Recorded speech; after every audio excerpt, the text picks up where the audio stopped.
నమస్కారం, వార్తలకు స్వాగతం. ముందుగా ముఖ్యాంశాలు. Minister Gudivada Amarnath press meet, పలు అంశాలపై వివరణ.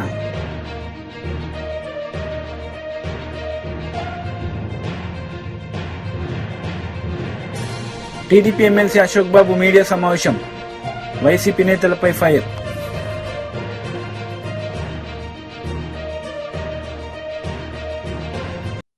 ఆర్థిక శాఖ మంత్రి బుగ్గన రాజేంద్రనాథ్ రెడ్డి ముఖ్యమంత్రి వైఎస్ జగన్మోహన్ రెడ్డిని పరామర్శించారు. ఇటీవల సీఎం జగన్పై దాడి జరిగిన నేపథ్యంలో మంత్రి బుగ్గన రాజేంద్రనాథ్ రెడ్డి సోమవారం సీఎంను కలిసి యోగక్షేమాల గురించి మాట్లాడారు. కేసరపల్లిలో ముఖ్యమంత్రి బస చేసిన ప్రాంగణంలో సమావేశమై ముఖ్యమంత్రి ఆరోగ్య పరిస్థితి గురించి స్వయంగా అడిగి తెలుసుకున్నారు.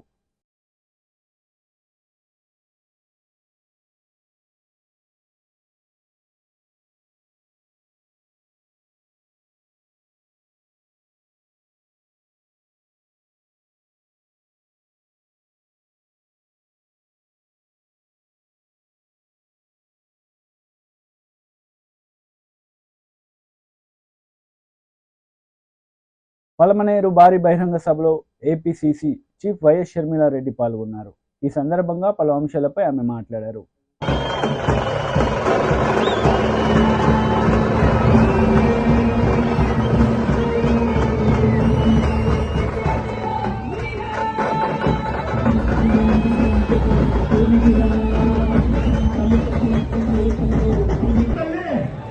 కొన్ని వేలాది మంది, లక్షలాది మంది ఈ రోజు గురించి ఎదురు చూస్తున్న ఆంధ్రప్రదేశ్. ఇక్కడున్న వాళ్ళందరూ కాంగ్రెస్ లో ఉన్న వాళ్ళే. కొంతమంది వైఎస్ఆర్సీపీకి పోయినారు, కొంతమంది టీడీపీ పోయినారు.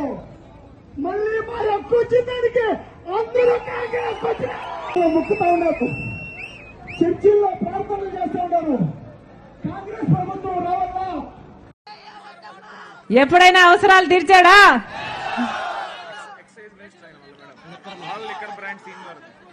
ఎక్సైజ్ మినిస్టర్ అట కదా.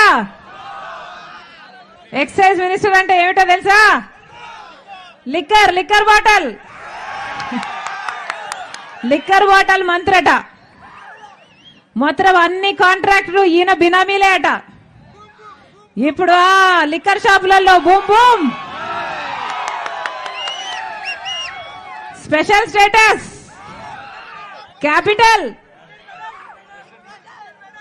ప్రెసిడెంట్ మెడల్, డిఎస్సి అన్ని ఈయనయ్యాట కదా. బాగా సంపాదించాడు, అవునా? బాగా సంపాదించాడు. ఎస్సీ, దళితుడు, అంబేద్కర్ శిష్యుణ్ణి అని చెప్పుకుంటాడు కదా. మరి అంబేద్కర్ గారి ఆశయాలను నిలబెట్టడం అంటే ఏమిటి? మద్యం అమ్మడమా? అది కూడా కల్తీ మద్యం అమ్మడమా? బయట బ్రాండ్లు ఎక్కడా అమ్మనియారట కదా. మొత్తం అంతా వీళ్ళే తయారు చేస్తారట. అదేమో నాసిరికం మందు. మన రాష్ట్రంలో మిగతా రాష్ట్రాల కంటే 25% ఎక్కువ మంది కిడ్నీలు, లివర్లు పాడైపోయి చచ్చిపోతున్నారు. పట్టించుకుంటున్నారా ఎవరైనా? లేదు. అయినా అదే మద్యం అమ్మాలి, వాళ్ళు అమ్మిందే కొనాలి. వాళ్ళ ఎంతకు అమ్ముతారో అంతకే కొనాలి. ఎక్కడైనా న్యాయం ఉందా? బయట క్వార్టర్ బాటిల్ 65 రూపాయలు అయితే ఇక్కడ 250 రూపాయలు అమ్మా అని చెప్తున్నారు. నిజమేనా? టీడీపీ ఎమ్మెల్సీ అశోక్ బాబు మీడియా సమావేశం నిర్వహించారు. ఈ సందర్భంగా పలు అంశాలపై ఆయన మాట్లాడారు. అందుకే నుదుటిని రాసుకుని వెళ్ళినా కూడా పక్కన ఉన్న వెల్లంపల్లి గారి మీద పడి ఆయన కూడా గాయాలైనాయి అని చెప్పి, మరి ఈ విభిన్నమైన స్టేట్మెంట్లు 8 మందిని 8 టీములు మేము పెట్టాం, ప్రయత్నిస్తూ ఉన్నారు. మరి 48 గంటలు అయిపోద్ది. ఇప్పుడు 7 గంటలు, ఇంకో గంటకు 48 గంటలు అవుద్ది. మరి ఏమన్నా ఒక అనామకుడిని తీసుకొచ్చి చూపించి వీడియో అంటారా? నిజమైన నిందితుడిని పట్టుకుని అతను రాయివేసడ కారణం ఏంటి, ఎందుకు ఇస్తాడు అనేది స్పష్టంగా ప్రజలకు చెప్పగలుగుతారా అనేది పోలీసుల యొక్క నిజాయితీ మీద ఆధారపడి ఉంటుంది. ఇప్పుడు ఎలక్షన్ కోడ్ ఉంది, పోలీసులు ఎవరికి దాసోహం చేయాల్సిన పని లేదు, నిజాయితీగా పనిచేస్తారని మేము అనుకుంటున్నాం. రెండోది వైఫల్యం. కరెంటు తీసేశారు, చెట్లు నరికేశారు. ఎక్కడికి వెళ్ళినా ముఖ్యమంత్రి చెట్లు నరకడం, తీగలు కట్ చేయటం, ఇదంతా సెక్యూరిటీలో భాగం అంటున్నారు. నిజంగా సెక్యూరిటీలో ఒక భాగం అవుతే నువ్వు సీఎం నడిచే దారిలో ప్రతి బిల్డింగ్ మీద కనీసం ఒక కానిస్టేబుల్ అన్నా పెట్టాలి. నువ్వు 1400 మందిని 22 కిలోమీటర్లలో పెట్టానంటున్నావు. 14 మందిలో పక్కన ఉన్న బిల్డింగ్స్ మించి ఇటువంటి థ్రెట్ ఉంటుందనే కదా నువ్వు చెట్లు వైర్లు పీకేసింది. అయినప్పుడు ఎందుకు పెట్టలేకపోయావు? ఒక బిల్డింగ్ మీద ఒక కానిస్టేబుల్ అన్నా సీఎం గారు ముందుకు వెళ్ళిపోతే వాళ్ళు దిగి వచ్చేస్తారు. చెట్లు నరికిస్తున్నావు, కరెంటు తీగలు కట్ చేస్తున్నారు. కరెంటు లేనప్పుడు సీఎంకి ఎటువంటి సెక్యూరిటీ ఉండాలి? ఆయన బస్సు మీద ఉన్నప్పుడు ఖచ్చితంగా ఫ్లడ్ లైట్లు ఉండాలి, ఆయన చుట్టూ కూడా ఫ్లడ్ లైట్ వాచ్ ఉండాలి. మరి ఈ ప్రోటోకాల్ మరి పోలీసుకి తెలియదా? తెలిసినా ఏమవుద్దులేని చేశారనేది పోలీసులు సమాధానం చెప్పాలి. ఇవాళ ఆయన పెట్టిన ప్రెస్ కాన్ఫరెన్స్ చూస్తే మట్టుకి ఈ స్క్రిప్టు ఆయన సొంతం కాదు, తాడేపల్లి నుంచి వచ్చిందనేది స్పష్టంగా కనపడుతుంది. రెండోది హత్యాయత్నం. నిన్న కొన్ని మీడియాల్లో, వైసీపీకి సంబంధించిన మీడియాలో హత్యాయత్నం, ముఖ్యమంత్రి మీద హత్యాయత్నం. ఈ రాయితో ముఖ్యమంత్రిని చంపొచ్చు అని కనుక పోలీసు వ్యవస్థ నమ్మితే చంద్రబాబు నాయుడు గారు విసిన రాయి ఆ రోజు పక్కన సిఎస్ఓ తగిలి గాయమైంది. అది హత్యా ప్రయత్నం కాదా? ఏ సెక్షన్ పెట్టారప్పుడు? ఆ కేసు ఏమైంది? మరి డీజీ సమాధానం చెప్పాలి కదా దీనికి. ఇవాళ ముఖ్యమంత్రి మీద జరిగిన రాయిదే హత్యా ప్రయత్నం అనుకుంటే ఆ రోజు చంద్రబాబు నాయుడు గారి మీద జరిగిన రాళ్ల దాడిని హత్యా ప్రయత్నం కాదా? అప్పుడు ఏ సెక్షన్ పెట్టారో ఆ కేసు ఏమైంది? కాబట్టి ఇటువంటి చీప్ పాలిటిక్స్ మరి వైసీపీకి అలవాటు, అందులో భాగం. ఇవాళ ప్రజలు నమ్మట్లా ఇది. ఇంకొక విషయం ఏంటంటే 8 గంటల 4 నిమిషాలకి రాయితో దాడి జరిగింది. వెల్లంపల్లి గారికి గాయమైంది, ముఖ్యమంత్రికి గాయమైంది. ఈయన గవర్నమెంట్ హాస్పిటల్లో 11 గంటలకు వెళ్ళాడు. అంటే ఆ గాయంతోనే ఆయన ఈ బస్సు యాత్ర సాగించి ముగిసే టయానికి గవర్నమెంట్ హాస్పిటల్కి వెళ్ళడం జరిగింది. ఇక్కడ నేను ముఖ్యమంత్రిని ఒకటి అడుగుతున్నా, ఆ రోజున ఎయిర్పోర్ట్లో నువ్వు కోడెకత్తి కేసులో ఈ పోలీస్ వ్యవస్థ మీద, ఈ హాస్పిటల్స్ మీద నమ్మకం అని చెప్పి ఫ్లైట్కి హైదరాబాద్లో చేయించుకున్నావు నువ్వు ట్రీట్మెంట్. మరి వాళ్ళ గవర్నమెంట్ హాస్పిటల్ రావడం అర్థం ఏంటి? అది కూడా 3 గంటల తర్వాత. అదేదో పెద్ద సర్జరీ జరిగినట్టు దానికి ఒక మీడియా కవరేజ్ ఇచ్చి మరి ఈ రకమైన పబ్లిసిటీ ఎందుకు చేసుకోవాలి? సింపతి కోసమా? ప్రజలు మోసం చేయటమా? అంటే ముఖ్యమంత్రికి ఇటువంటి సంఘటన జరగడం దురదృష్టం.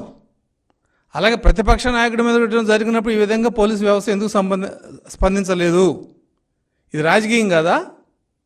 దీన్ని ఏమంటారు? అసలు పోలీసు వ్యవస్థకి సిగ్గుందా? నువ్వు 1400 మంది పోలీసులు పెట్టి ఎవరో ఒక ఆకతాయో లేకపోతే ఒక కావాలనో లేదంటే ఇంకొక ఎవడో ఒక రాయి విసిరితే నువ్వు ఇవాళ చెప్పిన సమాధానాలు your unfit as to be commissioner of the police.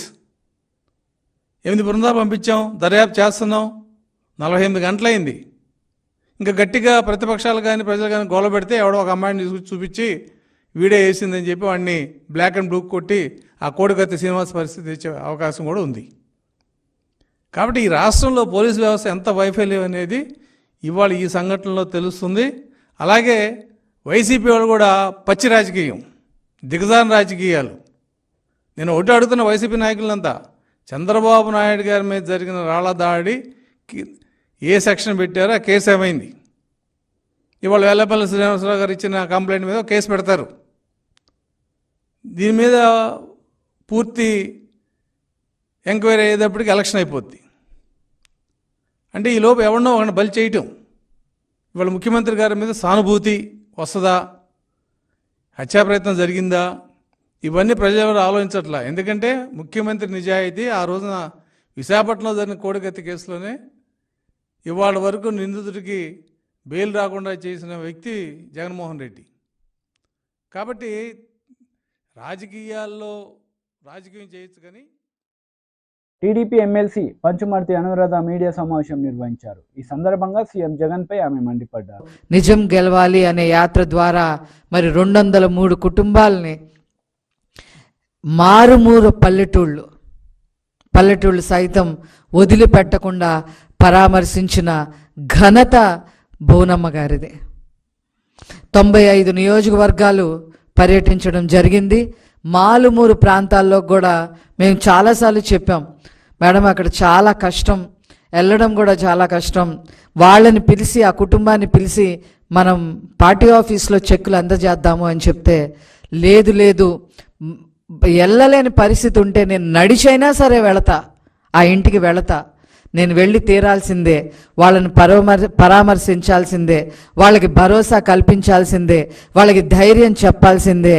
ఆ కుటుంబ పరిస్థితుల్లో ఒక 3 లక్షల రూపాయలు ఇవ్వటమే కాకుండా ఇంకేదన్నా వాళ్ళకి సహాయం కావాలేమో, ఇంకేదన్నా వాళ్ళ ఇంట్లో చదువులు ఎవరన్నా చదవాలేమో, ఇంకెవరికన్నా ఒక వైద్య సదుపాయం కావాలేమో, అవన్నీ నేను కనుక్కోవాల్సిందే, వెళ్ళి తీరాల్సిందే అని మంకు పట్టిన బోనమ్మ గారికి ఈ ప్రెస్ మీట్ ద్వారా వారికి పాదాభివందనం చేసుకుంటా ఉన్నా.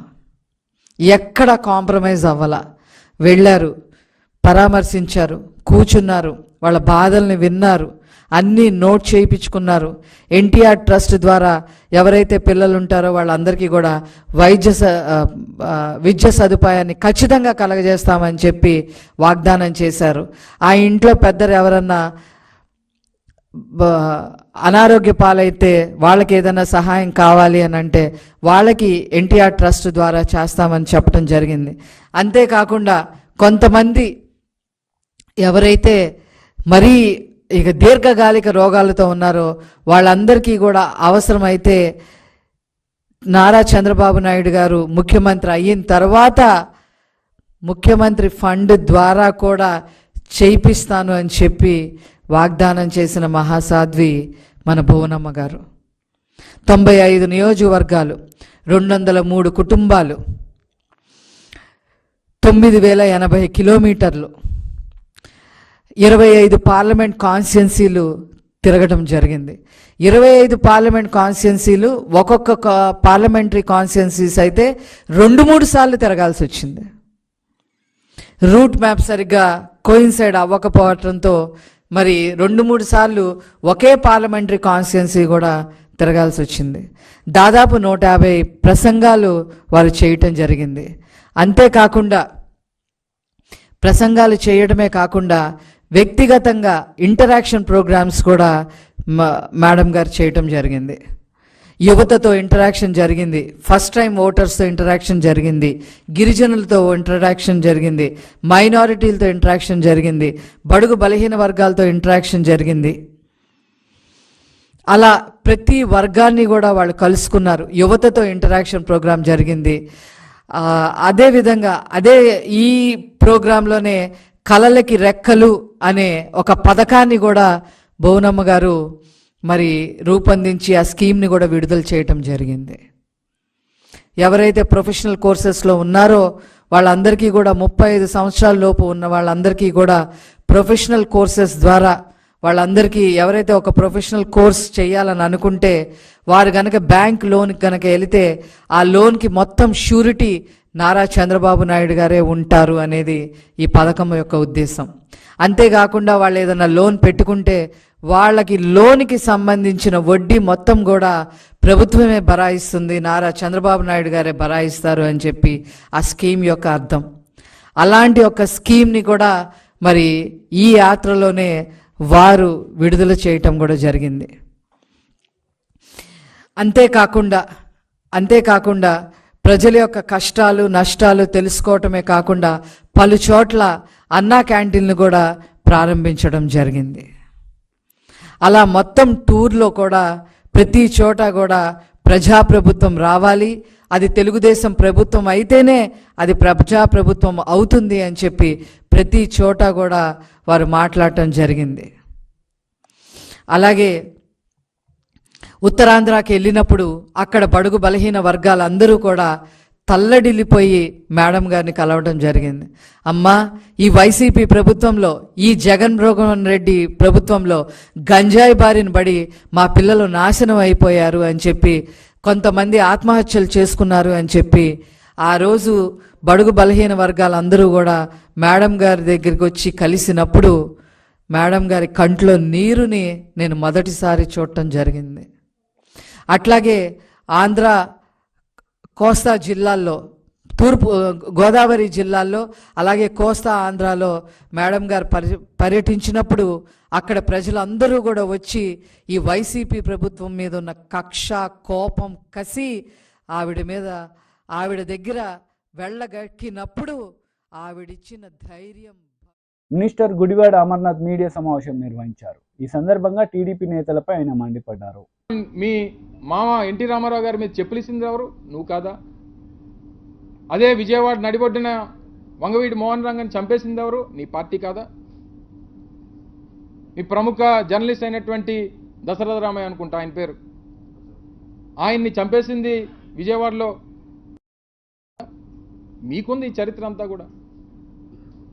నిన్న గాజువాకలో వచ్చి అంటాడు 83లో వచ్చినటువంటి ప్రజాస్పందన ఇప్పుడు కనబడుతుంది గాజువాకలో అంటుంది. 83లో నువ్వు ఎక్కడున్నావు? ఏ పార్టీలో ఉన్నావు? 83లో నీ పార్టీ కాంగ్రెస్ పార్టీ, నువ్వు పోటీ చేసింది కాంగ్రెస్ పార్టీ, నువ్వు ఓడిపోయింది కాంగ్రెస్ పార్టీ. నువ్వు 83లో ఏ పార్టీ చూసావు? అసలు నీ రాజకీయ జీవితం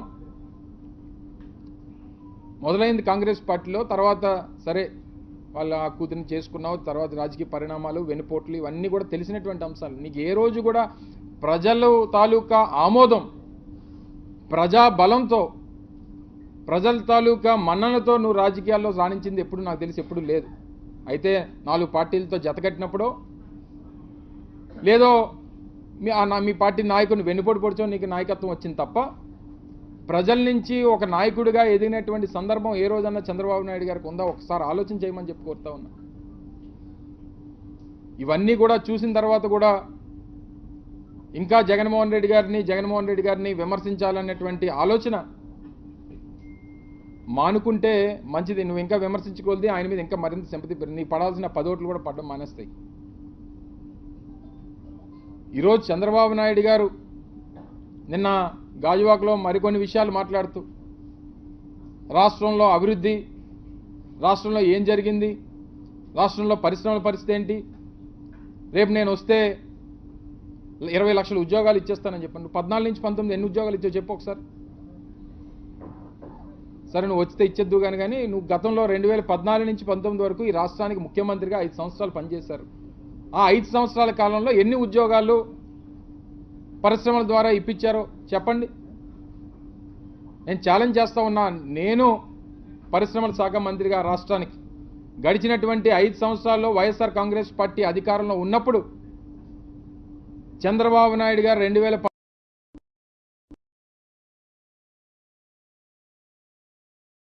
కాంగ్రెస్ పార్టీ ఎక్కువ ఇచ్చింది. 3 రెట్లు ఎక్కువ పెట్టుబడులు తీసుకొచ్చింది ఆంధ్రప్రదేశ్ రాష్ట్రానికి. ఈరోజు ఏది పడితే అది మాట్లాడతారు. రాష్ట్రంలో 4 పోర్టులు నిర్మాణం చేస్తున్నటువంటిది వైఎస్ఆర్ కాంగ్రెస్ పార్టీ. భోగపురం ఇంటర్నేషనల్ ఎయిర్పోర్ట్ నిర్మాణం చేస్తున్నటువంటిది వైఎస్ఆర్ కాంగ్రెస్ పార్టీ. 3 ఇండస్ట్రియల్ కారిడార్స్ని ఏర్పాటు చేస్తుంది వైఎస్ఆర్ కాంగ్రెస్ పార్టీ ప్రభుత్వం. ఈరోజు ఇంత పెద్ద ఎత్తున ఇన్ఫోసిస్ లాంటి ప్రముఖ సంస్థల్ని ఈరోజు రాష్ట్రానికి తీసుకుని వచ్చి ఈరోజు విశాఖపట్నంలో స్థాపించి 1000 మంది ఉద్యోగావకాశాలు కల్పించింది వైఎస్ఆర్ కాంగ్రెస్ పార్టీ ప్రభుత్వం. నిన్న నేను గాజువాకలో ఎన్నికల ప్రచారం చేస్తున్నప్పుడు ఒక పెద్ద ఆయన వచ్చి కలిశాడు.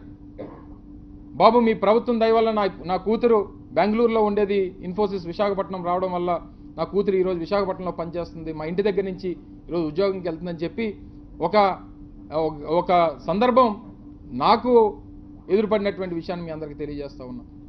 ర్యాండ్స్టాడ్ లాంటిది ప్రముఖ కన్సల్టెంట్ కంపెనీని, ప్రముఖ ప్రపంచవ్యాప్తంగా ఉన్నటువంటి కంపెనీని తీసుకొని వచ్చాం. ఈరోజు ఎలక్ట్రానిక్ మ్యానుఫ్యాక్చరింగ్ క్లస్టర్స్లో టీసీఎల్, ఫాక్స్లింక్స్ అనేక రకాలైనటువంటి ఎలక్ట్రానిక్ మ్యానుఫ్యాక్చరింగ్ యూనిట్లను తీసుకొని వచ్చాం. ఏసీ తయారీ యూనిట్లను తీసుకొని వచ్చాం. ఏషియాలోనే అతిపెద్ద ఫుడ్ ప్రాసెసింగ్ యూనిట్ అయినటువంటి మాండలేజ్ అనేటువంటి కంపెనీ ప్రపంచవ్యాప్తంగా అతిపెద్ద క్యాడ్బరీకి మ్యానుఫ్యాక్చర్ చేసి ఇచ్చేటువంటి కంపెనీ, ఏషియాలోని బిగ్గెస్ట్ ప్లాంట్ ఈరోజు ఆంధ్రప్రదేశ్లో ఏర్పాటు చేయించాం. యోకోహామా టైర్స్ కంపెనీ మన పక్కనే అచ్యుతాపురంలో ఏర్పాటు చేస్తాం. బల్క్ డ్రగ్ పార్క్ ఈరోజు నక్కపల్లిలో ఏర్పాటు చేస్తూ ఉన్నాం. 10 ఫిషింగ్ హార్బర్లు నిర్మాణం చేస్తూ ఉన్నాం. 10 ఫిష్ ల్యాండింగ్ సెంటర్స్ నిర్మాణం చేస్తూ ఉన్నాం. చెప్పు నీ హయాంలో ఇది చేస్తామని చెప్పు. ఒక బ్రెయిన్లెస్ ఫెలోని నీ కొడుకుని పెట్టుకొని నువ్వు నా గురించి మాట్లాడుతూ ఉన్నావు. నేను ఇప్పుడు కూడా ఛాలెంజ్ చేస్తూ ఉన్నా. నిన్న నువ్వు ఒక మాట మాట్లాడావు. దావోస్ వెళ్ళేటువంటి క్రమంలో నువ్వు దావోస్ ఎందుకు వెళ్ళలేదంటే నేను చలిగా ఉంది కాబట్టి వెళ్ళలేదని చెప్పానని చెప్తున్నావు. నేను ఆ మాట అన్నట్టు ఎక్కడన్నా నిరూపిస్తే నేను పోటీ నుంచి తప్పుకుంటా. నీ కొడుకు రెడీయా, లేకపోతే నువ్వు రెడీయా? ఎక్కడో పనికిమాలని ఆ రీల్స్ను షార్ట్స్ చూసుకునేటువంటి నీ కొడుకును నువ్వును నా గురించి మాట్లాడతారా? మా ప్రభుత్వం గురించి మాట్లాడతారా? చెప్పండి, మీరే సాక్ష్యం ఆ రోజు. ఎందుకంటే ఆ రోజు జరిగినటువంటి పత్రికా సమావేశంలో నేను క్లియర్గా మాట్లాడడం జరిగింది. చలిగా ఉంది అని చెప్పి ప్రచారం చేసుకుంది, ఆ పనికిమాల ప్రచారం చేసుకుంది నువ్వు. 9 సార్లు దావోస్ వెళ్ళానని చెప్పావు. ఏం ఉద్ధరించావు చెప్పు, నాకు తెలియక అడుగుతాను. ఏం సాధించుకొచ్చావు అక్కడి నుంచి వచ్చి? ప్రభుత్వ ధనాన్ని ఖర్చు పెట్టి నువ్వు తీసుకొని వెళ్ళి 10 సార్లు మేము వెళ్ళిన తర్వాత కూడా చెప్పాం, అక్కడ ఒక నెట్వర్కింగ్ సెషన్స్ మాత్రమే జరుగుతూ ఉన్నాయి. ప్రపంచవ్యాప్తంగా ఉన్నటువంటి వివిధ దేశాలకు సంబంధించినటువంటి పాలసీల మీద డిస్కషన్స్ జరుగుతూ ఉన్నాయి. అది ఒక పెద్ద నెట్వర్కింగ్ సెషన్ లాగా ఉపయోగపడుతుంది తప్ప అక్కడ ఉన్నటువంటి మనకు అవసరమైనటువంటి వారిని మన రాష్ట్రానికి రప్పించుకొని మనం సదస్సులు పెట్టుకొని మనం వాటిని ఆకర్షించేటువంటి కార్యక్రమాలు చేయాలి తప్ప 15 కోట్లు 20 కోట్లు. వైఎస్ఆర్సీపీ ఎమ్మెల్యే హఫీజ్ ఖాన్ మీడియా సమావేశం నిర్వహించారు. ఈ సందర్భంగా పలు అంశాలపై ఆయన మాట్లాడారు. గారిపైన దాడి, ఎలాంటి దాడి జరిగింది అనేది మీరు ప్రతి ఒక్కరు కూడా గమనించగలుగుతారు. బలంగా ఒక షార్ప్ షూటర్ ఎలాగైతే కొడతాడో ఆయనకు దెబ్బ ఖచ్చితంగా కొట్టాలా, ఆయనకు కన్ను పోయేటట్టు కొట్టాలా, లేదంటే ఆయనకు మైండ్కి పోయే నర్వ్స్కి దెబ్బ పడి ఆయన ప్యారలైజ్డ్ అయిపోవాలా, లేదంటే ఆయన చనిపోవాలా అనే ఒక దురుద్దేశంతో నీచమైన ఆలోచనతో చాలా క్రూరంగా ఆలోచించి జరిగిన సంఘటన అది. మరి దానికి చంద్రబాబు నాయుడు గారి పైన ఒక రాయి విసిరించుకొని పోలిక చేయడానికి, డైల్యూట్ చేయడానికి చేస్తున్న ప్రయత్నము చంద్రబాబు నాయుడు గారు కానీ పవన్ కళ్యాణ్ గారు కానీ ప్రజలు గమనిస్తున్నారు. అది జగన్మోహన్ రెడ్డి గారు కాబట్టి అంత పెద్ద దెబ్బ తగిలినా ఆయన ఈరోజు మళ్ళీ ఆయనకు ఆ గుండె ధైర్యం ఇచ్చాడు కాబట్టి ప్రజల్లో వెళ్ళగలుగుతున్నారు. అదే ఒకవేళ చంద్రబాబు నాయుడు గారి పైన నిజంగా ఇలాంటిది జరిగింటే దేశంలో ఉండే ఫిలిం స్టార్లకు అందరినీ పిలిపించుకొని, దేశంలో ఉండే ప్రతి ఒక్క రాజకీయ పార్టీకి రాజకీయ నాయకుల్ని పిలిపించుకొని ఒక బెడ్ పైన పడుకొని అక్కడే మొత్తము 24 గంటలు మీడియా ముందర న్యూస్ దాన్ని క్రియేట్ చేసి సానుభూతి తీసేసుకొని దాన్ని కూడా రాజకీయాల కోసము, ఎలక్షన్ కోసము వాడుకునే పరిస్థితి ఉంటుండే. కానీ ఆయన చేసింది తప్పు అని ఒప్పుకొని ఇక్కడికి ఇలాంటి సంఘటనల్ని స్టాప్ చేసుకుంటే ఆయనకు జనసేన పార్టీకు మేలు అని చెప్పి మరొక్కసారి హెచ్చరిస్తూ ఈ రాజకీయాల్లో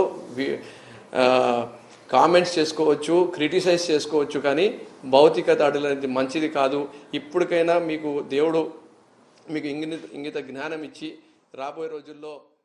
వార్తలు ముగించే ముందు ముఖ్యాంశాలు మరోసారి. Minister Gudivada Amarnath press meet, పలు అంశాలపై వివరణ.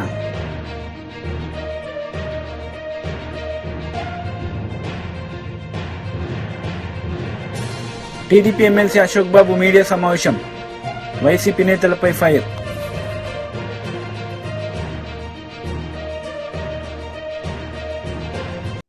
ఈ వార్తలు ఇంతటితో సమాప్తం. తిరిగి ప్రసారమయ్యే వార్తల్లో మళ్ళీ కలుద్దాం. అంతవరకు సెలవు. నమస్తే.